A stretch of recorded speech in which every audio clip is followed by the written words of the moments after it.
के लोग भी हमारी बात को नहीं सुनेंगे तो हम यहां से जाने वाले नहीं हैं। अब मैं अपनी बात को शुरू करता हूं। सबसे पहले संविधान को कोटि कोटि नमन करते हुए और जितने यहां पर पुलिस के अधिकारी हमारा इस प्रकरण में सहयोग कर रहे हैं, आपका भी धन्यवाद।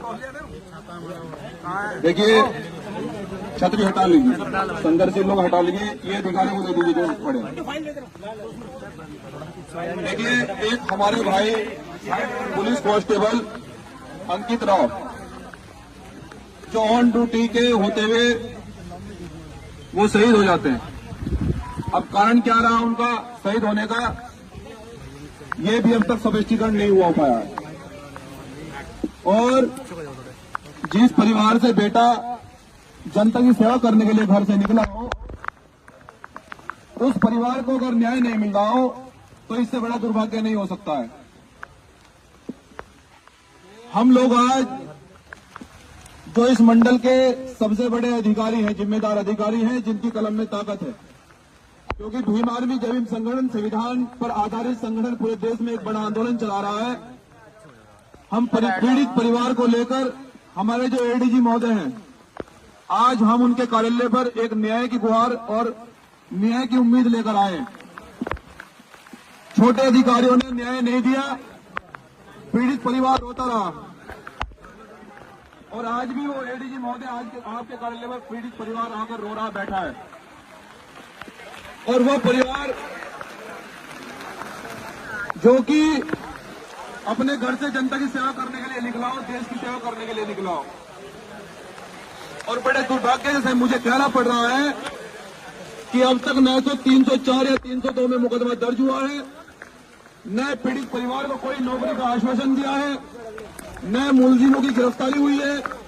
हम इस सरकार से ही पूछना चाहते हैं कि माननीय मुख्यमंत्री जी, जिस प्रकार से दलित पिछड़ों के साथ में अन्याय हो रहा है और यहाँ जाति देखकर न्याय हो रहा है, हम ये पूरे विश्वास के साथ कहना चाहते हैं कि अगर कोई बीजेपी परिवार का अगर कोई अधिकारी होता या अंकित राव किसी बीजेपी परिवार से होते तो शायद उसके परिवार को नौकरी भी मिल जाती और मुआवजा भी मिल जाता। ये बड़ा दुर्भाग्य है कि माननीय मुख्यमंत्री जी, आप जाति देखकर इस प्रदेश को चला रहे हैं और जाति से कभी किसी का भला न हुआ है न होगा। इसलिए हम सरकार को भी बता देना चाहते हैं कि जिस प्रकार से यहाँ जाति देखकर इस प्रदेश में नफरत फैलाई जा रही है, इसको भीम आर्मी जय भीम किसी भी संगठन में किसी भी सूरत में बर्दाश्त नहीं करेगा। और यहाँ जिम्मेदार अधिकारी उपस्थित हैं, अगर अंकित राव को अगर न्याय नहीं मिलेगा, देखो आप भी उसी कुर्सी पर बैठे हैं जिस कुर्सी पर अंकित राव बैठे थे। हो सकता है कल हादसा आपके भी साथ हो जाए, क्योंकि हम लोग तो संविधान को मानने वाले लोग हैं। कल हमें आपकी भी लड़ाई लड़नी पड़ सकती है, तो हम आपसे उम्मीद करते हैं आप हमारा सहयोग करेंगे। आपसे हम उम्मीद करते हैं कि आप इस न्याय की प्रक्रिया में आप हमारा सहयोग करेंगे। परिवार को न्याय दिलाने के लिए आप हमारे साथ खड़े होंगे, क्योंकि सरकार के लोगों को तो केवल वोट चाहिए और वो वोट के लिए वो किसी का उत्पीड़न कर दे, किसको मरवा दे, किस परिवार को नुकसान पहुंचा दे, सरकार का कुछ पता नहीं है। और जिस प्रकार से वर्तमान सरकार नफरत फैला रही है उत्तर प्रदेश में, आप भलीभांति जानते हैं, भले ही आप नहीं बोलते हो क्योंकि आपको सरकार की नौकरी करनी है, लेकिन थोड़ी सी गुंजाइश आप इतनी रखें। आप अधिकारियों से मेरा निवेदन है कि कल कोई परिवार, कल सरकार में हम लोग भी आएंगे। मुझे कहने दे महोदय, ये पीड़ा है, ये दिल में पीड़ा है, क्योंकि आप भी उसी डिपार्टमेंट से आते हैं जिस डिपार्टमेंट से अंकित राव शहीद हुआ है। 1 मिनट दे दीजिए मुझे आप। तो सम्मानित साथियों, मैं आपसे ही पूछना चाहता हूं, आज हम लोग एडीजी महोदय से न्याय की गुहार लेकर आए। हमें उम्मीद है कि वो न्याय करेंगे हमारे साथ में, लेकिन अगर सरकार के दबाव में अगर न्याय नहीं होता है तो फिर मेरिट को बंद करने के लिए तैयार हैं? मेरिट बंद करेंगे।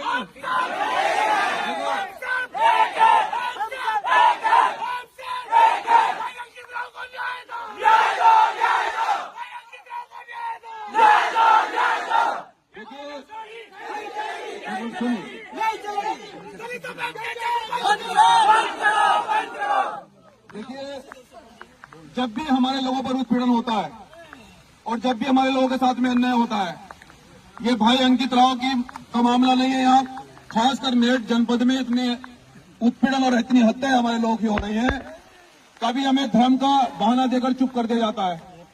अगर हमें आगे आंदोलन करना पड़ा तो शायद हमें प्रशासन ये कहेगा कि कांवड़ यात्रा चल रही है, आंदोलन रोक दो आंदोलन को। लेकिन हम ये कहना चाहते हैं कि धर्म भी तभी सुरक्षित रहेगा जब देश के लोग सुरक्षित रहेंगे। धर्म कभी किसी का उत्पीड़न करना नहीं सिखाता है। धर्म हमेशा सबका सम्मान करता है। लेकिन अगर आप लोग न्यायप्रिय हो, हम चाहते हैं कि अगर न्याय प्रिय आप लोग सभी अधिकारियों से उम्मीद है कि आप लोग न्याय करोगे, तो मैं चाहता हूं कि जो यहाँ जिम्मेदार अधिकारी हैं वो मेरे परिवार को आश्वासन दें कि वो किस प्रकार से हमें यहाँ आश्वासन देकर भेजे। कितनी इस प्रकार में कार्रवाई हुई है, क्या मेरे परिवार को, उनकी तरह को, उस परिवार को नौकरी मिलेगी, मुआवजा मिलेगा और दोषी सलाह के पीछे जाएंगे या नहीं जाएंगे, या फिर हमें मेरठ में बड़ा आंदोलन करना पड़ेगा, इसका स्पष्टीकरण हमारे जिम्मेदारी अधिकारी देंगे। जय भीम, जय संविधान।